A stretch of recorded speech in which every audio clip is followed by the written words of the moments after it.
Miren, el problema d'aquest món és que hi ha països massa grans. Jo el que faria és prohibir tots els països més grans de 15 milions d'habitants. I els que ho siguin els hi donaria 2 setmanes de marge per dividir-se. I s'ha acabat, perquè no ens enganyem. Quins són els països que vostès tenen més por a que provoquin una tercera guerra mundial? Rússia, Estats Units, la Xina... Ningú té por a Andorra que provoqui una guerra, o Luxemburg. Fotem, home! El problema del món són els països aquells grandullons que, si s'hi fixen, no paren de tocar els collons a tots els països que l'envolten. Així, si alguna rebel·la, l'aturem entre tots. Home, tampoc cal que facis els països rectes.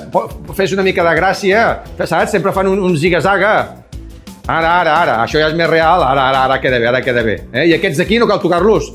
Aquests, mira, tots aquests no passen de 15 milions.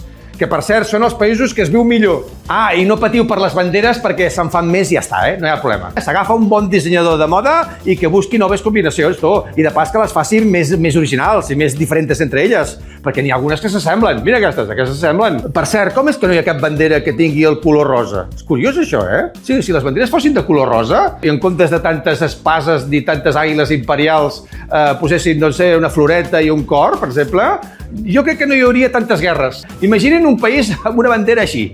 Segur que no provoca cap guerra. Home, perquè clar, l'exèrcit, si ha de sortir amb aquesta bandera, és que li venen ganes de riure i tot.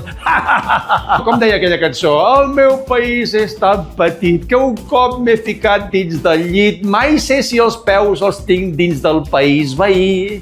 Tant se val, és així com m'agrada a mi. Més o menys així, no? Tallem, Al final deixa-la, la cançó, el millor del vídeo. He deixat el cor aquí, jo.